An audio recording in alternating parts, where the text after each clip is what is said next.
Good evening. As Billy said, those who know nothing about foreign languages know nothing of their own.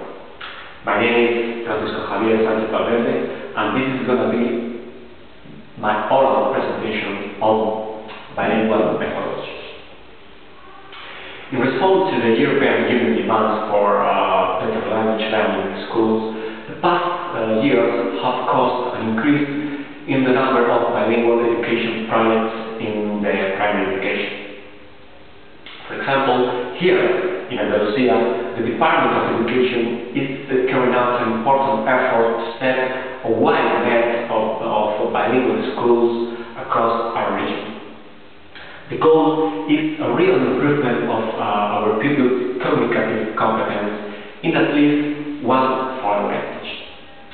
Being this fact a recently new development, it becomes necessary to find an appropriate methodology for the teaching of both the foreign language and the content subject. The present presentation tries to highlight a few general characteristics of a suitable bilingual methodology for primary education. But first of all, what is methodology? The word methodology is defined as a system which comprises the principles, practices, and procedures which are applied to a specific branch of knowledge. In other words, methodology means how to teach. Obviously, it's a fundamental element in the bilingual teaching. Let's make a quick view over bilingual teaching. The main feature of bilingual teaching is that it focuses on two important things: content and language learning. In this context, it's very important to emphasize that the foreign language is used as a medium to transmit the content of the respective subject. The opposite could be described as language medium teaching, which focuses on foreign language instruction through the medium of a subject. This seems to be a slight difference, but it's a crucial one in fact.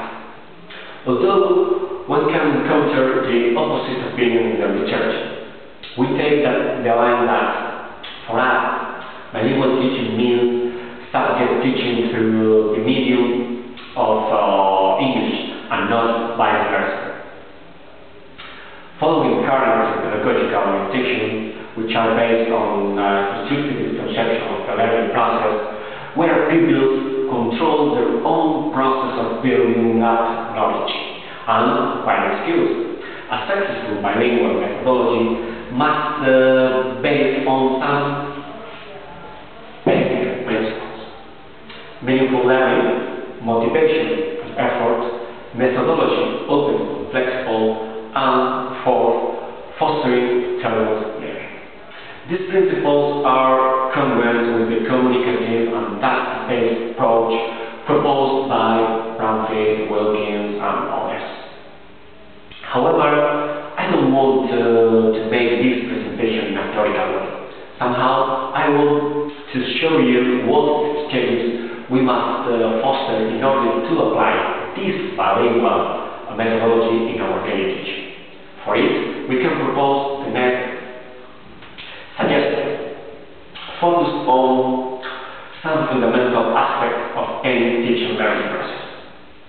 First, focusing on learners, we consider student-centered teaching. They drive the car. We have to involve our students and interact with them. The more they participate, the more they learn, creating communicative atmosphere in the classroom, encouraging spontaneity and participation. Student groupings, which should be flexible to assure a full varied interaction, to encourage social relations in the classroom. Second, learning. Learning must be significant. What does this mean? The processes and achievements vary according to the different cognitive styles, interests, motivation, etc. And learning must be also autonomous.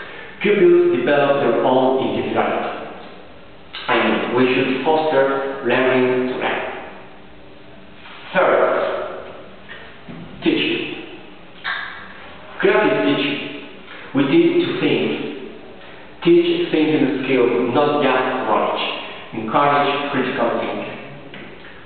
Fourth, we have to work on the four skills as it occurs in real life. Some examples. Reading for pleasure in both languages. Choose books, encourage reading on daily basis. Students are not supposed to understand every word of text, but to get the gist of the passage. Listening is especially important to improve the L2. Students listen to us every day, and also they can use authentic materials, watching TV programs, films, music in English, and speaking, doing role-play and debates on the different issues of our lessons. Creative writing, projects with a purpose to increase motivation. Fifth, regarding activities, we mustn't forget they are the center of our didactic plan.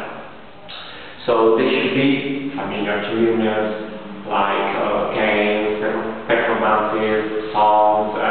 They are very, very useful to practice grammar or vocabulary. Related to topic experience, close to the learner's experience.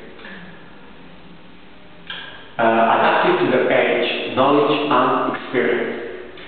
And introducing open tasks, such as activities with different answers or thinking activities to develop thinking skills. Portfolio. An extraordinary tool. It should represent a collection of student best work or best efforts.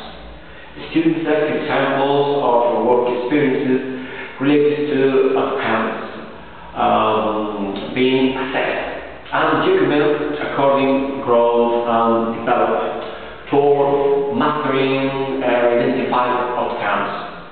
And finally, challenging activities and homework designed to increase motivation.